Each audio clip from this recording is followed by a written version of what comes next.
Narcissism from a Spiritual Perspective, Part 22. If you haven't done so, go ahead and binge watch parts 1 through 21, where I give my personal interpretation of narcissism from a spiritual and higher consciousness perspective. When I started to look at things from a fifth dimensional perspective as opposed to a third dimensional perspective, it all started to make sense for me. And I realized and recognized that this isn't just a story or a dance between an empath and a narcissist. This is a battle between light and darkness. The world is going to give you its interpretation on the phenomenon of narcissism.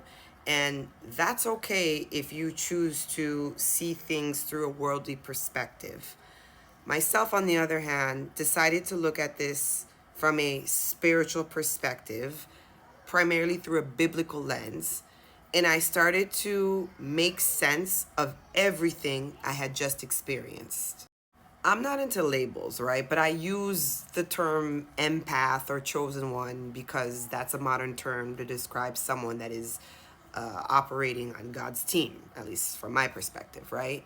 And I understood that, yes, I was an empath, but I was a unhealed empath, which is why I attracted that nasty, demonic, unclean spirit in my life, because there were things I needed to learn.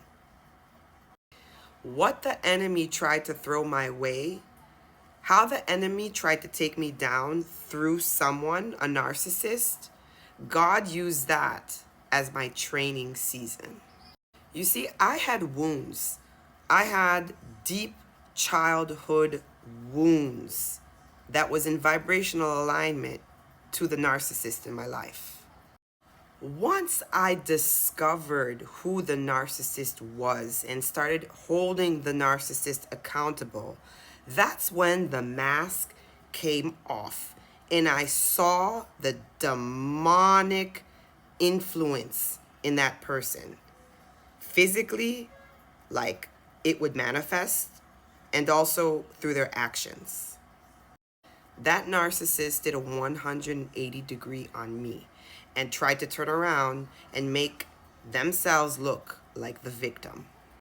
That included a massive smear campaign where they twisted the story, made me look like the crazy one, made me look like the villain, and they were just only a victim.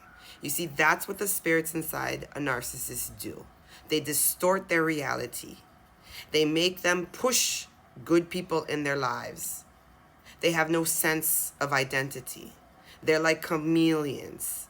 If they're in front of a millionaire, they'll try to act like a millionaire. They're in front of a bum, they'll act like a bum. They're in front of a whore, they'll act like a hoe. Do you get what I'm saying? They're like modeling clay.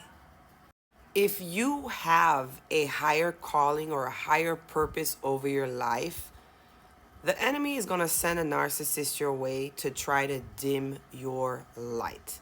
And many of us, if we were healed, we would have never given the time of day to those narcissist spirits. Now, there were a lot of red flags, right?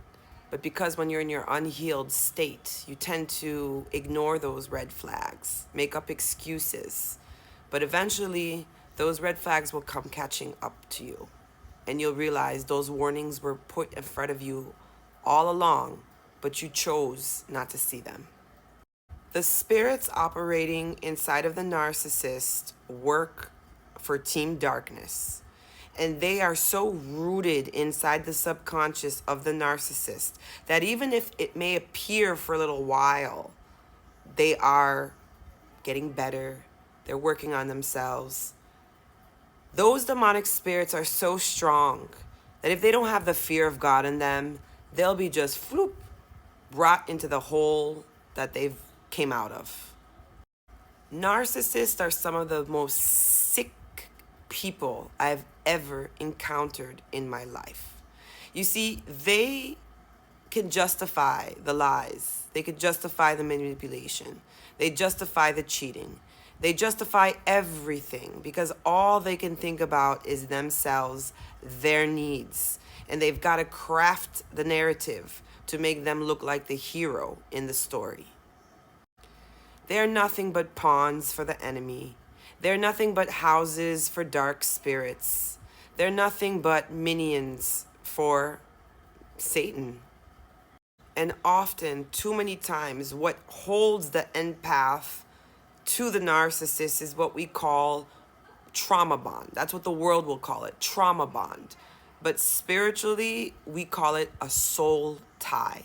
This is something that is in the ethereal, is in the spiritual. It's an energetic cord that was attached through interactions with the narcissist that keep the empath stuck in limbo with the narcissist. Even after they physically separated, the narcissist still has a hold on the empath's mind. If you think about it, it's actually a well thought out plan. Imagine you have empaths who have good hearts, who are loving, who are there to help people. The enemy throws a narcissist on their path through the open wounds inside of the unhealed empath and gives legal authority to the demonic spirits operating inside of the narcissist. So even after the narcissist leaves the empath's life, the empath is fighting. They're fighting those ruminating thoughts. They're fighting the pain, the hurt, the betrayal. And the narcissist is going off their lives and on to their next victim, because that's what they do. And then when their current victim realizes that they are POS, then they go on to their next victim, and they just repeat the same cycle. But in 2024, we are going to see more of these demon seeds being taken down, because this is the year of you reap what you sow. So the Leviathan spirit, the Jezebel spirit, those are the spirits that are operating inside of these narcissists. Their time is coming to an end. Narcissists, the spirits, are going to make them do such horrible things that they are going to receive their divine judgment. So the encounter with a narcissist is an opportunity for you to heal the wounds inside of you that were a match to the narcissist in your life.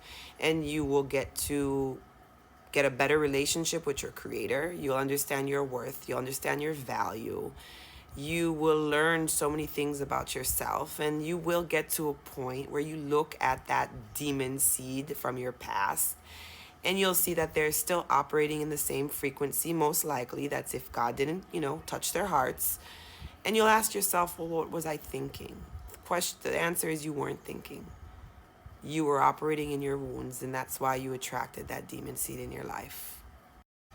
Through the experience with the narcissist, I realized I did have a bigger purpose in life. And the amount of pain and betrayal that I had experienced, there was just an equal amount of purpose and love on the other side. And I realized that if I hadn't had plans to be doing something big for God's kingdom, the enemy wouldn't have sent those demon seeds to try to take me down. Fortunately, I've got God inside of me. Christ rose inside of me, and I discovered who I was as God's child. If you've had an encounter with a narcissist spirit, I feel your pain.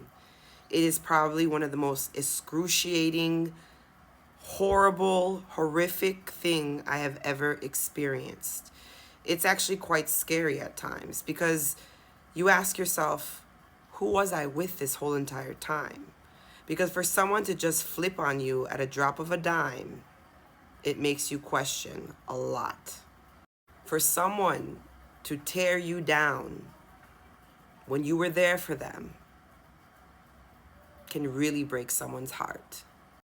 I want to end this with Psalms 34:18. The Lord is near to the brokenhearted and saves the crushed in spirit. The Lord is close to the brokenhearted. He rescues those whose spirits are crushed. If your heart is broken, you'll find God right there. If you're kicked in the gut, He'll help you catch your breath. If you've been bitten by the narcissistic bug, God will be there to pick up the broken pieces. This is your time to surrender to the Most High, and He will show up in your life. If you're looking for resources to help you defeat the narcissistic spirit, check out my ebook, 30 Days of Biblically Inspired Journal Prompts to help you rise up again. Stay strong, saints. Catch you in the next video. If you're looking for resources to help you heal post-narcissistic abuse, check out Rising Up, 30 days of biblically inspired journal prompts to help feed your spirit. Take your power back and defeat the narcissist. The link to the ebook is in the description below. If you know you have a bigger purpose in life and are looking to transform your passion into passive income, check out my free ebook, Find Your Purpose and Build Your Heart-Centered Online Business. The link to the free ebook is in the description below.